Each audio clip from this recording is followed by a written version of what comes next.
Hey everyone, and welcome back to our channel. Today, we're diving into a topic that is on every parent's mind. How do we raise responsible kids? It's not about just getting them to clean their room, although that's a nice bonus. It's about equipping them with the life skills they need to become capable, confident, and considerate adults. But where do you even start? It can feel overwhelming, right? You ask them to put away their toys, and 5 minutes later, it looks like a toy tornado hit the living room again. You're not alone in this. The good news is, teaching responsibility isn't about winning a battle of wills. It's about creating a family culture where everyone contributes and everyone feels valued. So, stick around, because we're going to break it down into simple, practical steps you can start using today. No more matter how old your kids are. Let's start with the foundation, age-appropriate chores. This is a game changer. We often either underestimate what our kids can do or we expect too much too soon. A 2 or 3-year-old isn't going to deep clean the bathroom, but they can definitely help put their toys into a basket. This is their first taste of contributing. You can make it a game. Can you put all the red blocks to bed in their box? For preschoolers, around 4 or 5, they can help set the table with unbreakable plates, feed a pet, or water a plant. These aren't just tasks, they're lessons in chatting for their home and the living things in it. As they get into elementary school, their capabilities grow. They can help with making their bed, sorting their own laundry into a hamper, and even helping with simple meal prep, like washing vegetables or stirring ingredients with your supervision. The key is to match the task to their developmental stage. This builds their confidence instead of causing frustration. Now, here's a crucial part. Don't just assign chores, teach them. You know it's faster to do it yourself, believe me. But taking that extra 10 minutes to show your child exactly how to fold a towel or how to wipe the counter is an investment.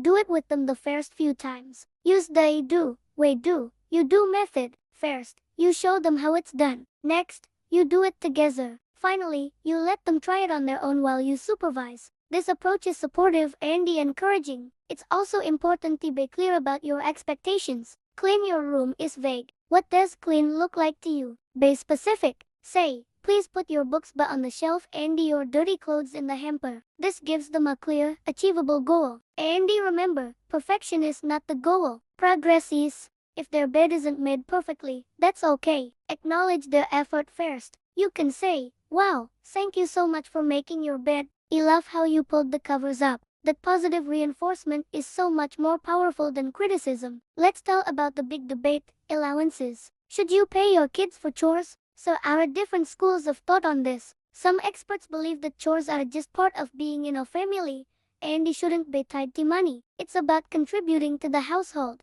Others think an allowance is a great tool for teaching kids about money management. Here is a hybrid approach that works for many families. Separate family contributions from paid jobs. Family contributions are the basic, everyday things everyone does to keep the house running, like clearing their own plate or keeping the room tidy. These are unpaid expectations. Then, you can have a list of extra jobs they can choose to do for a set amount of money, like washing the car or weeding the garden. This teaches them that work has value and introduces them to the concept of earning, saving, and spending. Whatever you decide, consistency is key. Make your system clear and stick to it, so your kids know exactly what to expect. One of the most powerful tools in your parenting toolbox is natural consequences. This isn't about punishment. It's about letting real world cause and effect by the teacher. It requires you to step back and let your child experience the outcome of their choices, as long as it's safe, of course. For example, if your child consistently forgets to put their dirty clothes in the hamper, the natural consequence is that their favorite shirt won't be clean when they want to wear it. You don't have to yell or nag. You can just say empathetically, oh, it looks like that shirt didn't make it into the wash because it wasn't in the hamper. We can wash it in the next load. This is so much more effective than a lecture. Or if they don't pack their sports gear for practice, the consequence is sitting on the sidelines. It's tough to watch them be disappointed, but these experiences are memorable. They teach personal responsibility in a way that our words often can't. It helps them connect their actions to the outcomes. Let's move on to modeling. Our kids are always watching us. They learn more from what we do than from what we say. If we complain about doing housework or procrastinate on our own responsibilities, they'll pick up on it. But if they see us tackling our tasks with a positive or at least neutral attitude, it normalizes the idea of contribution. You can even talk through your own process out loud. Okay, you need to pay these bills now so we don't get a late fee. Or, I am going to tidy up the kitchen before you relax so it feels nice and clean in the morning. This shows them the way behind what we do. It also helps to frame chores as an act of care for the family and the home. You can say things like, let's work together to make our home feel cozy and clean for everyone. This shifts the narrative from a dreaded task to a shared, positive goal. When your kids see you taking pride in your home and your work, they are more likely to do the same. Another great strategy is to give them ownership. This means giving your child control over a specific area or task.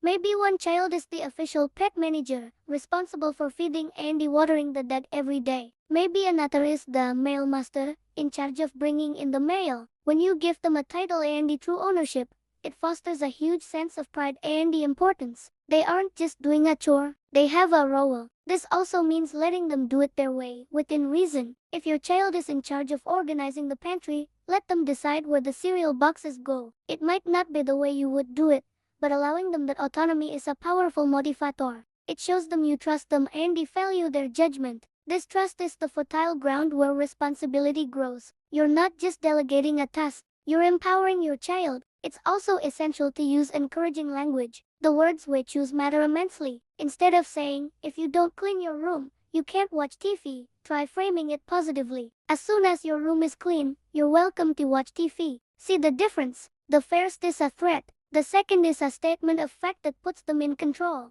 It's about when then, not if then. Praise their effort, not just the outcome. Instead of your room looks great, try, I can see you worked really hard to organize all your Legos. That must have taken a lot of focus. This acknowledges their process and their character traits, like perseverance and diligence, which are the real skills we want to nurture. This kind of praise builds intrinsic motivation, so they start doing things because it feels good to be capable, not just to get a reward or avoid a punishment. Finally, remember to be patient and consistent. Teaching responsibility is a marathon, not a sprint. There will be days when you feel like you're repeating yourself a million times.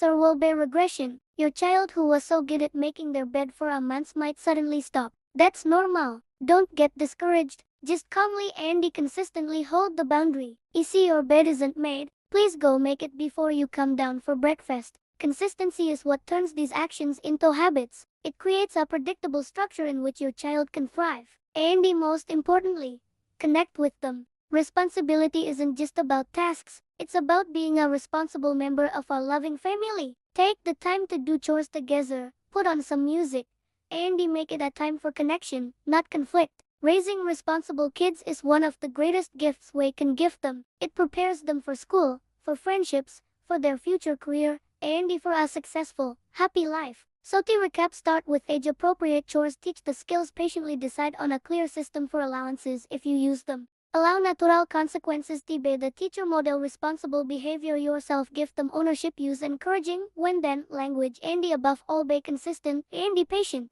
You've got this. It's a journey, but every small step you take is building a foundation for your child's future. What are some of the ways you teach responsibility in your home? Share your best tips in the comments below. We can all learn from each other. Thanks so much for watching today. If you found this video helpful, please give it a thumbs up and don't forget to subscribe for more content on mindful parenting. We'll see you in the next one.